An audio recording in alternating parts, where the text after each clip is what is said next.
I'm Rob, I'm Nate. and welcome back to Rob and Nate Record a Podcast. And we are now moving into our Christmas content for 2020.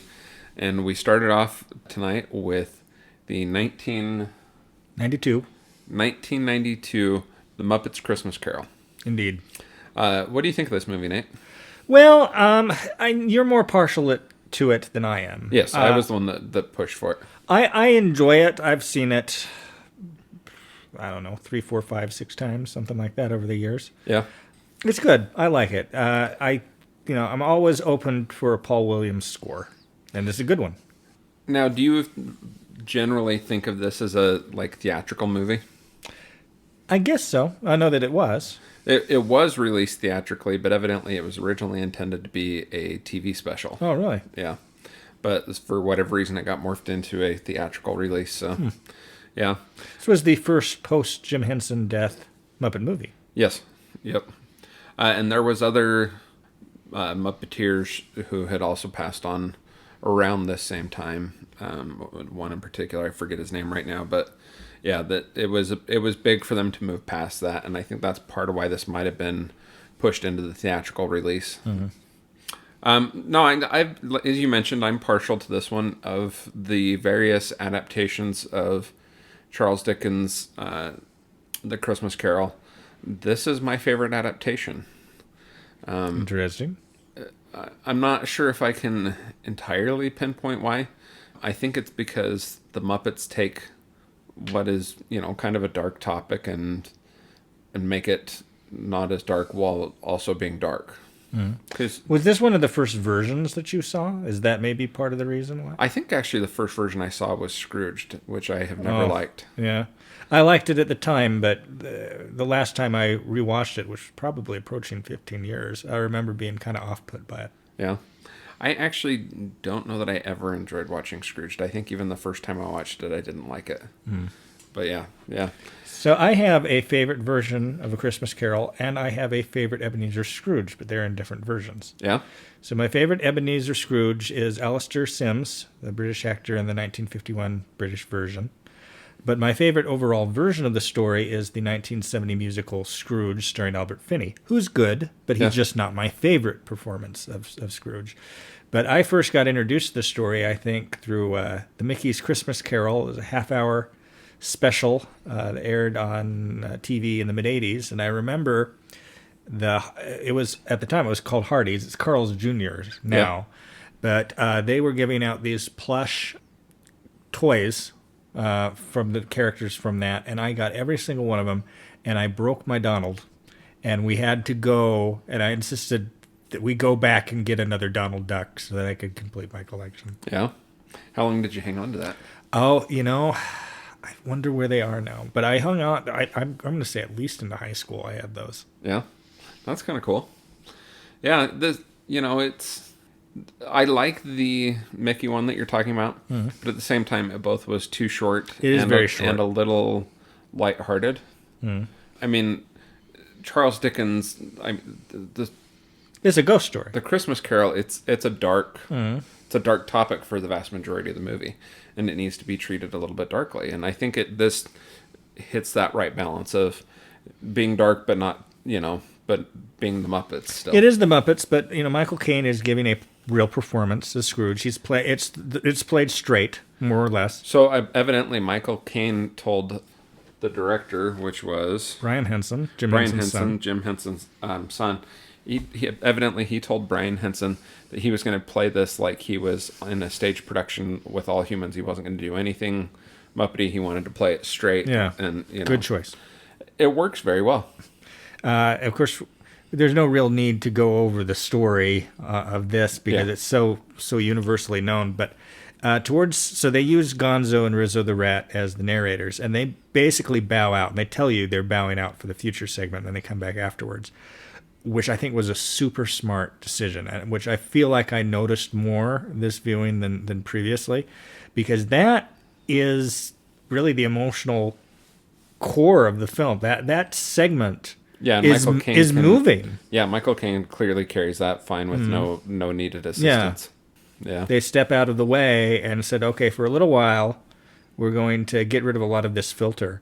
And that segment at the Cratchits after Tiny Tim has died, I mean, you want to tear up. I mean, it's legitimately sad. Yeah.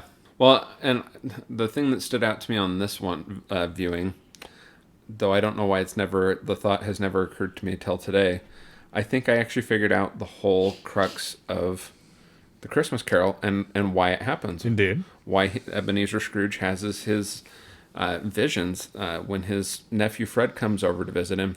Fred must have dosed him with psychotropics. So he goes home, he has a trip, and he comes out a better man. This was brought on by the realization that because they have Stanley and Waldorf as the Marley brothers, they're Jacob and Robert.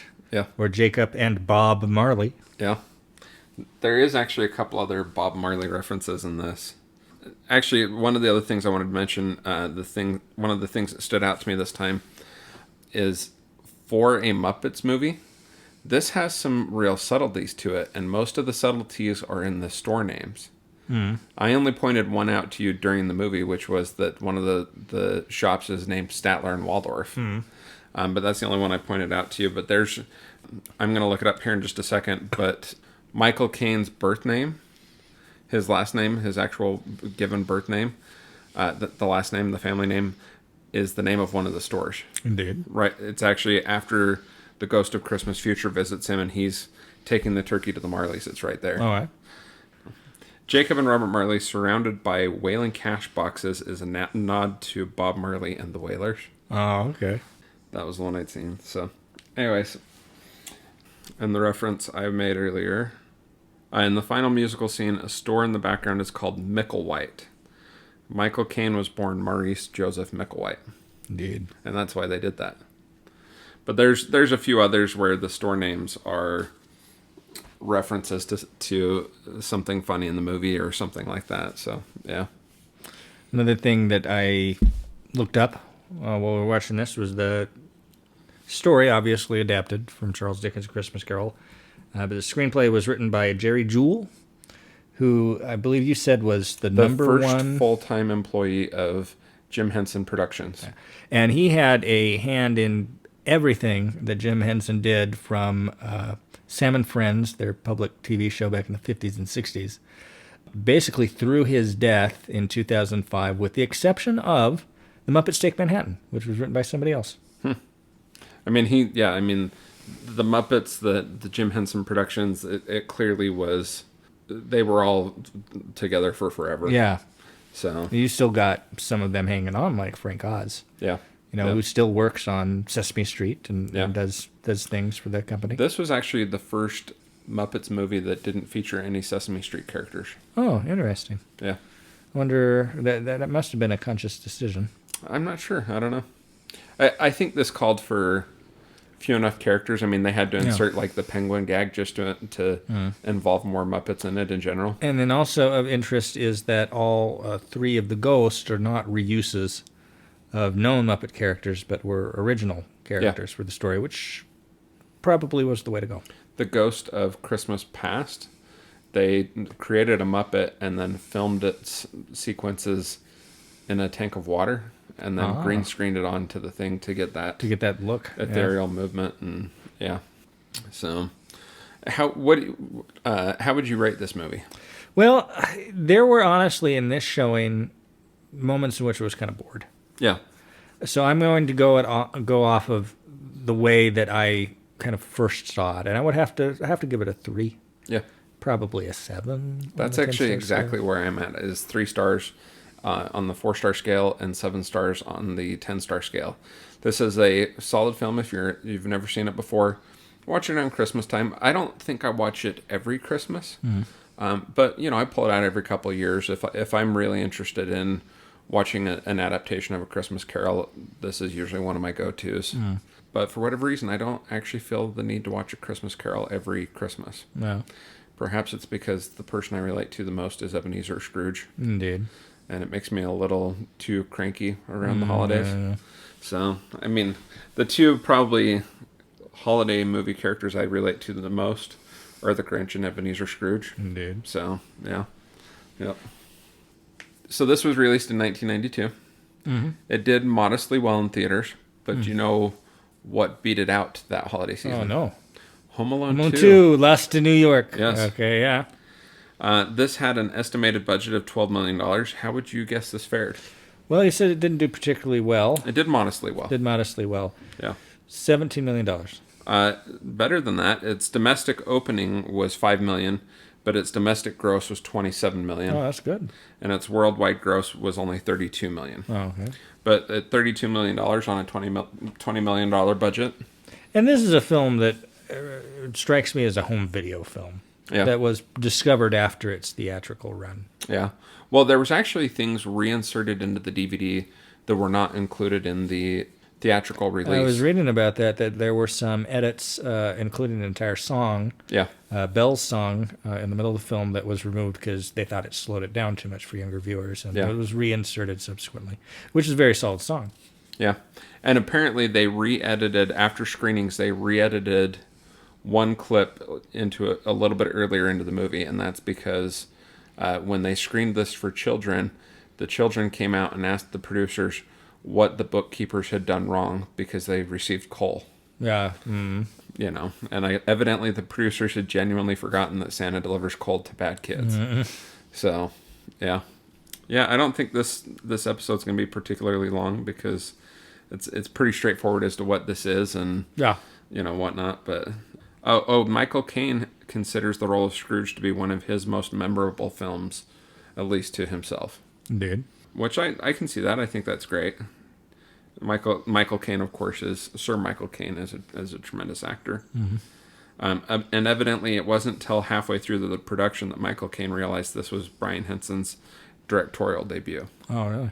So, evidently in an interview for the release of this film, Kermit the Frog stated that the most important piece of acting advice ever given to him was given by Sir Michael Caine on the set of this movie. Oh, yeah? His advice: never blink. Oh. So, the song that Marley and Marley sing, apparently there's an additional verse that only appears on the soundtrack, and the lyrics to the additional verse says, "We're Marley and Marley, and now it's time to part, to go back where they keep our kind, the wretched and the heartless.